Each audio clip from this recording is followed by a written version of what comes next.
Did they just bring coffee and donuts? What is this?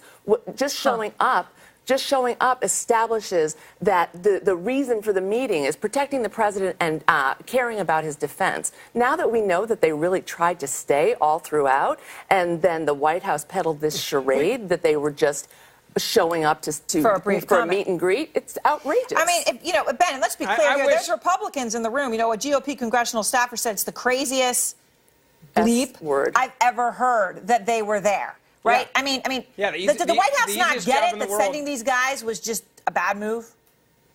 Look, first of all, the easiest job in the world is to be the guy who never gives your name and then gives an insane quote to make the president look bad when you might not like him in the first place. So we don't know if maybe they don't want a punch in the face, which is what he gives you when you do use your name. Hold on.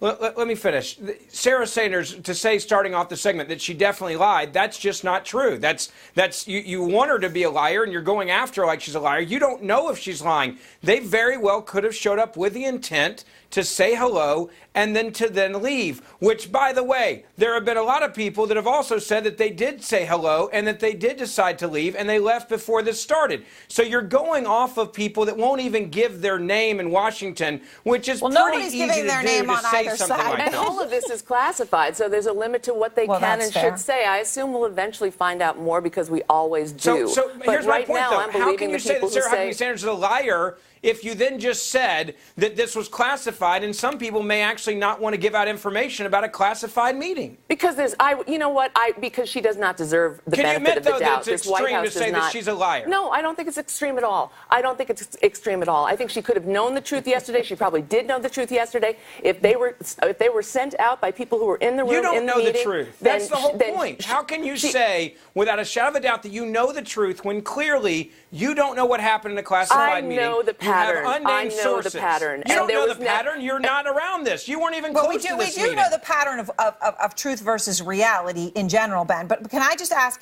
moving on from the Flood Kelly appearance, okay, to the fact the meeting itself, the predicate of the meeting itself, right? The president, as we all know, has put this theory out there, right, that a spy was put in his campaign to help Clinton. But then when he talks about it, he always puts caveats around it, Ben. He says, I hope it's not so. If they had spies, it looks like a serious event, but we'll find out, right? So he puts it out there, but he kind of covers his own you-know-what. And this is what he has done on everything from the illegal immigration numbers in this country, calling Bill Clinton a racist, President Obama trying to take away people's guns. He throws these things out there and then says, oh, it's not me. Let me just play a few.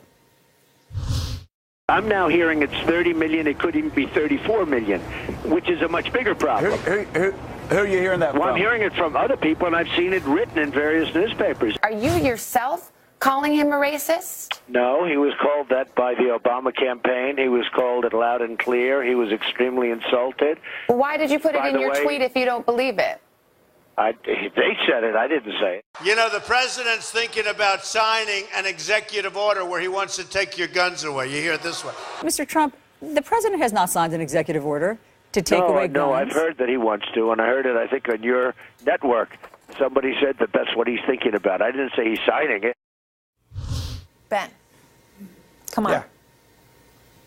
Well, I mean, I can directly talk about the gun issue. There were Democrats talking about how the president should sign an executive order before he got out of office on guns. But he didn't sign it. And the president didn't say he signed it. He said he was thinking about it. There were no Democrats saying that. He said he was thinking about it. There were never Democrats saying he should sign it. See, this is where I'm not going to let you get away with rewriting history. I had Democrats on my show who talked about how the president of the United States of America, if he cannot get the votes needed in Congress to do something on guns, and they refuse to act, and then they attack the NRA, that he should do an executive order on guns. That was never said. That was never said. That was never said. So you're telling me that there was not a single Democrat. What he's always saying is I'm hearing it from other people. Others have said that. This person said that. That person said that. It's very successful, Ben. Let's deal with the FBI issue now. You get to put it in the public sphere without having to take responsibility for saying it yourself. At some point, shouldn't the president take responsibility? I believe, I am saying. I know would be good. Not somebody else. I'm just saying, right? Let's deal with the FBI issue right now, since that's the one clearly that's on everyone's mind.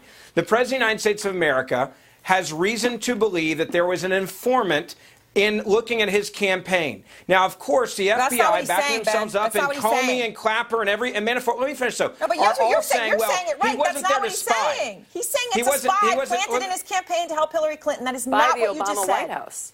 It could be, and the other thing is the people that have come out and talked about this are people like Clapper who clearly can't stand the President of the United States of America.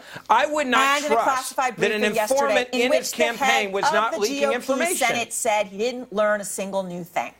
Period. If there was any evidence, classified meeting, if you're a statesman, that's the right thing you should say. Devin Nunes would have come out to a bank of cameras if there was the least bit, a shred of evidence that this was a spy. In fact, what it was, we know, was an informant. They were not investigating Donald Trump. They were investigating Russians meddling in Donald Trump's campaign. A normal candidate, a normal president would be happy for the assistance. This president has something to hide, so he's not happy. All right, I don't think Hillary Clinton would be happy about that. We'll hit pause. Thank you both very much. And next, Michael Cohen's legal troubles mounting tonight. The RNC today says he's still a top official, though. He's under criminal investigation.